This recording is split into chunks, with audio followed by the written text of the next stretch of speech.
been a long time since I've driven my Corvette, and I definitely need to take it out. This is probably one of the most underrated sports cars at the moment. A lot of people seem to agree. Let me tell you the good, the bad, the ugly, and a little bit of my experience over the last 6 months that I've owned this car. Yeah, it's already been that long. So I actually haven't drove my Z06 in quite some time. I took my friend out the other day, probably almost 2 weeks ago now, for a little ride. And other than that, it's been sitting in the garage. And I actually drove the car quite a bit before I parked it. But the reason I parked it was because the car actually left me stranded. And if you missed my last video where I gave you guys a little update on the garage, subscribe if you're not subscribed so you don't miss future videos. But basically, this car gave me a steering column lock warning. And we'll talk about that in just a second with the things that are wrong with this car and the things that you need to do if you're planning to buy one, or the things that this car needs in general. But I haven't driven it since then, and I gotta say, this Corvette is actually a really, really good car. And since I haven't driven it in a while, I had some time to reflect on the car and kind of think about what I actually feel about the vehicle, because in the last video I said I'm listing this car for sale, and I think I am going to list it, and I still am going to list it for sale. I wasn't lying in the last video. But in the last video I was basically ready to sell it, and now that I'm driving the car again, I really don't want to. But right now at the time, this car needs to go for a few different reasons other than me not liking it or anything like that. That's not the reason I'm selling it. I always kind of intended this car to stick around for a few months, half a year, and then selling it, which is coming a little sooner than I anticipated. But a lot of people are saying this car is underrated, undervalued, underappreciated a little bit, because the C6 Z06 is getting a lot of this car's love. The C6 Z06 is almost a $50,000, $60,000 vehicle right now. Wow, these are half of that. You can almost buy two C5 Z06s in nice condition for a nice C6 Z06. And it's really not double the car, in my opinion. Obviously, car prices in the last few years have kind of just gone crazy, and the market's kind of unstable, and you don't really know what's what anymore. But I think even when the market does stabilize, if it ever stabilizes with used cars and collector grade cars or whatever, because normal everyday cars have already started to depreciate. New cars are not selling over sticker anymore, unless someone really, really wants them, like a Z06, the E-Rays, the Tesla Cybertruck, stuff like that. These cars have not gone down in value, even though they have slowed down in selling just because the market is a little stale. But I still think that these cars are definitely worth the $25,000 that they're really going for examples like this. You can pick up a rougher, higher mileage one for 20. You can pick up a nice one for 25 to 30,000 with some low miles on it. I'm listing my car for sale for $27,500, and that's just based off the other cars I'm seeing, because there's flood cars for sale for like 23, 24, 25,000. I don't think they're quite worth that, but I think someone would pay 22 for a flood car that's in nice condition, which it's for sale for 25, which is crazy. So obviously I think my car's worth more than a flooded car, because it's very nice. This car's a little too nice for me even. But just to give a little statistics about the Z06, this car has an LS6 in it, makes 405 horsepower from the 2002 to 2004 cars. In 2001, they made 395 horsepower from the top of my head, but this is a 02 car with 405 horsepower. Not the most insane metric in the world, but it does make a lot of torque, and the car doesn't really weigh anything. Plus, I think we could consider this car mid-engined. Now, before you say anything, the engine sits behind the rear wheels. Like, the entire engine sits behind the rear wheels, which makes this car front mid-engined. Now, I'm not sure if that's actually considered to be, but if you look at the car, look at the engine clearly sits behind the wheels. So, in my opinion, this is a front mid-engined car. It handles phenomenally. I mean, you have a ton. You have like an acre in front of you that you can basically camp out on. The hood is massive, and you're basically sitting on the rear wheels. This car gives a very different perspective. It feels like a space shuttle to drive. Like, this honestly is a very, very different car from anything I've ever owned and driven before. But at the same time, this car is also pretty simple, right? This car isn't like the C7 or C8 that have a bunch of sensors and technology going everywhere like crazy. I think it has just enough for you still to be able to work on it yourself, or not pay a ton of money and electrical or computer things go wrong in the cars. I think the C7 is still pretty simple. The C8s with the screens and everything, I think could be a little much and won't age all too well. I would work on it myself. I actually got an oil change the other day from the Chevy dealership because I don't have something that's going to hold all of the oil from this motor. But for $25K, you're actually getting a lot of car for the money. Now, the only downside, the biggest downside of these cars is the interior. The interiors are a little plasticky and they don't age all too well. My interior is actually in really good condition for my car and for the rest of the cars. But if you buy a Z06 that has been taken care of and you put a little love into the interior, you have a nearly borderline supercar of the time for under $30,000, 400 horsepower, easily modifiable if you want them to be modded and make more power out of an LS platform. And nowadays, an LS in itself, like if you go to LS swap a Porsche 944, for example, you're almost $10,000 into a 944 swapped Porsche. You might as well buy a Corvette for that price because you'll be $15,000, $16,000 after buying the car, putting the engine in, all the supporting mods. You put an extra $5,000 to $10,000 in it, which is a lot of money, but extra $5K gets you a Z06. The same price you have into an LS Porsche 944, you can buy a C5. So I think that they are a little underpriced for sure. But honestly, I don't think this car strives in its horsepower numbers or anything like that. It's its handling. This car handles really, really good with the stock factory suspension, with 20-year-old everything. It handles phenomenally. Like, this car is a lot of fun to put through the corners, and I haven't taken it on the track or anything like that, but I mean, they are Z06s, they're made for the track. But at the same time, this car has new car comfort, if that makes any sense. I've been driving my Miata for the last couple of days, and I haven't had air conditioning in a car, and it feels so good to have air conditioning because it's been hot and humid in Wisconsin. Not even that, it rides super smooth. You can hit a pothole in this car with the stock suspension, like hit a little like bump, you don't even feel it. Like, honestly, you don't even feel it. And these cars aren't really all that low, and I think you can adjust the suspension from the factory so you can make it taller or lower if you wanted to. And it rides so smooth, if I was keeping the car, I almost just wouldn't want to change it. But that's actually one of the things I kind of dislike about it, which we'll get to in a second. The suspension is so smooth, but actually like very snappy. Like, if you want to take corners in it, from a stock perspective, it is really good. From a stock perspective, this is better than my new Mustang in terms of handling. And I had a 2019 GT, and this car would outperform and stomp that car on the track. And that car costs $10,000 more, and it's only going to depreciate from this point, where I actually think these cars still haven't hit their ceiling. I think they're past bottom depreciation at this point, and a lot of the Corvette guys, I think, kind of don't understand market and don't understand that cars can appreciate in value, because anytime you see a Z06 for sale, the people who get it, right? But the people who have Corvettes and they're like, that car was $15,000 like 7 years ago. Yeah, they were $15,000 7 years ago. That's bottom depreciation for the Z06. Like, if you think you can get a nice Z06 for $15,000 in today's market, you're sadly mistaken, because every day these cars become more beat on. They become harder to find.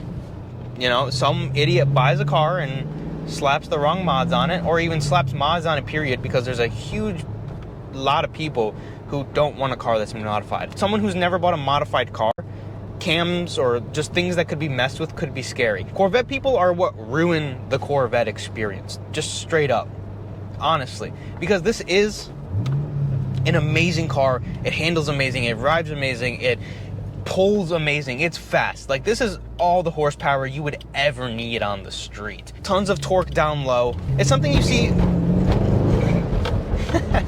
trip the tires a little bit. It's something you see not all the time, but you see C5s all the time. You see C5 convertibles all the time. Z06s you see every now and again.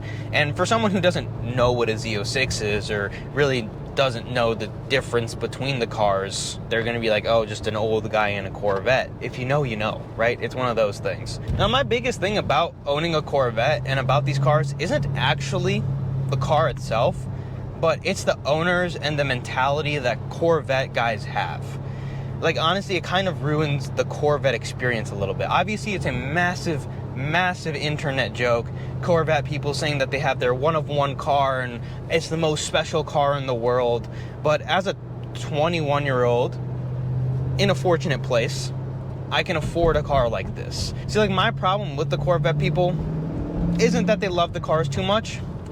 It's that, number one, they haven't understood like appreciation in cars, because whenever you go to the Corvette groups, there is a ton of people in the comment section of the C5 Z06 in specific that say your car's not worth $30,000, your car's not worth $25,000. That was 8 years ago, a $15,000 car max.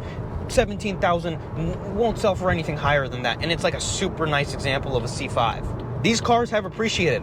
Cars don't always depreciate. As a Corvette owner, I thought you would expect them to hold and go up in value. You know, that's something that all the Corvette guys expect. They park their cars and never drive them, which is another huge part of things I don't like about the community. But number one, they just don't understand that these cars are not $15,000 cars anymore. I actually think that these cars should be $30,000 to $35,000, and that's the top they should ever go to. But I think that nice ones should be about that much money. But the second thing I don't like about these Corvette guys is the fact that there's a massive majority of these people who think their cars are worth too much money, like base model C5 automatic convertible with like 15,000 miles is worth $45,000.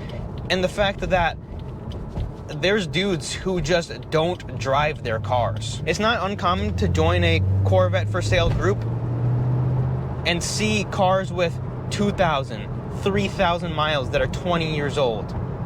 This car's 30,000 miles, and I think honestly that's too low. You're basically signing the death warrant for your car if you decide to not drive it. But for the people who don't drive them, I think that's one of the dumbest things in the world, because you bought a car, it's not going to appreciate in value, it's not going to make you a ton of money. You know, go invest it into the S&P 500, a retirement fund. Why did you buy a Corvette? Then decide, you know what, I'm not going to drive this car. Stop letting them sit. And if you're going to let them sit, what's the point of owning it? It's a whole mess. Like, the whole online Corvette community is a shit show. Like, it really is. Like, they made a lot of Corvettes. You can see a Corvette C5 anywhere. The Z06 you see every now and then, but that's just because I think a lot of people park them and they don't drive them. But there are a lot of Corvettes around. They're not rare. They're not really all that special in terms of rarity, right? There's a C5 right there. There's a Z06, another Z06 right there. I don't know if you guys can see it, but there's a yellow Z06 C5 literally right there. I've seen probably 3 C5s just driving around, a C6 driving around in this past 20 minutes here. It is crazy how people think like they're as rare as Porsches or Ferraris or things like that. They're not that special. They're great cars. They're phenomenal cars to drive. I mean, there's a C6 right there. They're not special cars in terms of their rarity. And people treat them like they're the end-all be-all when they are fantastic for people who can't afford the Ferraris or the Lamborghinis or the Porsches. And yes, these cars might outrun those cars on the track because they are that good. These cars, I mean, Corvette won Le Mans a ton of time. There's a ton of racing heritage and history behind these cars. They're awesome cars on the roads and tracks, and I'm not trying to say they're not great cars. But there is a very big difference between a Corvette and a Porsche.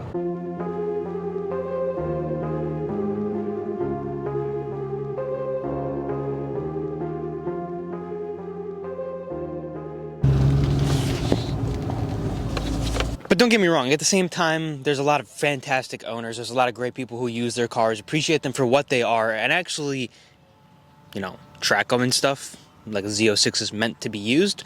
But the C5 Z06 does have a couple of things that I really don't like about the car. I've owned this thing for about 6 months.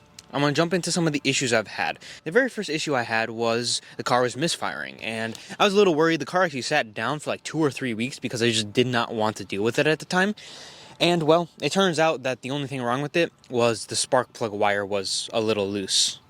The dumbest issue in the world. Plugged it back in, completely fine. I took it in for an oil change, everything like that. Everything was fine. And then, Well, the steering column locked on me. There's a recall on these cars because at the time, basically the steering column would lock even if you would start the car, and it would give you a warning, and you couldn't drive anywhere because your column was locked, but you could turn the car on, it would run, and everything would be fine. Let the car sit for a little bit, turned it over, was fine. Hasn't done it since, probably will do it. There's ways to fix this, and that's why there's a couple of things that this car needs if you own it. Number one, the biggest thing that this car needs is the eliminator for the steering column lock. Because if you are stranded, there's ways to fix it, like disconnecting the battery, shaking the steering column until it comes out, or simply just waiting. But I mean, I just wouldn't want that to happen just in case those things didn't work. At the same time, the security system has this other failure item that can also be addressed and fixed. So I'd go through and fix all the security item failure things, because that's the biggest thing that can actually go wrong with this car. Now, those things are not the only problems with the C5 or the Z06. There are a couple other things. The security system is the biggest issue that these cars have. Like the biggest things that will go wrong or have gone wrong with these vehicles. Everything else is very, very solid with the cars as long as it's been properly maintained. But there are a few other things that I did wish the car had. And first thing is, I wish it had a different shifter and a better clutch master cylinder. The clutch master cylinders in these cars makes the clutch feel a little odd. It makes the bite point feel a little weird. It doesn't give a crisp, easy bite point, and it kind of likes to stutter at some places, and that's not because of the clutch or anything like that. It's because of the master cylinder in these cars, which is a major concern and a major thing that people actually complain about in these vehicles. Going off of the clutch master cylinder, another part related to the transmission is the shifter inside of the car. The shifter feels a little notchy and not in a good way. It kind of feels like an overcooked steak. It just feels tough to row through the gears, and not in a good way. Other than the couple of problems with the security system, the problems I have with the clutch feel and the shifter, and of course the interior just being subpar overall, everything else about the car is absolutely phenomenal. The power point is amazing, easily modifiable, easy to turn this thing into an absolute beast, or just enjoy stock and enjoy it as a fantastic daily driver. Yeah, this car is a really good daily driver. I love the Z06 for what it is and all of the extra goodies it gets. One thing that would make me want to buy another Z06, the reason I'm selling it is just because this is the right time for me to own a car like this. But if I ever do decide to revisit the C5 platform, I would love to have a base model, but one of the big things about this car is the way that it's geared is absolutely phenomenal. The gearing in the Z06 versus the base is pretty different, and I love how this car is geared. If I ever did buy a base model just for a cost perspective, I would see how much it would cost to change out the gearing to a Z06. Probably a lot, but maybe doing the labor myself and getting some used parts, I could get a deal. I don't know. With all that being said, that's some of the things that I don't like about it, everything I love about it, and overall a little overview about the C5 Z06 and why I think it is one of the most underrated cars at this moment in time. Unfortunately, I guess I'm just not a Corvette guy, even though I love the Corvettes. I've always loved Corvettes. This is a car that I've always wanted to own. I've always either wanted a C5 or a C6 Corvette, because that's kind of what was the major big thing when I grew up. Of course, I've advanced my knowledge on cars, vehicles, everything like that, but I can still respect this car, and I still love it for the things that it's good at.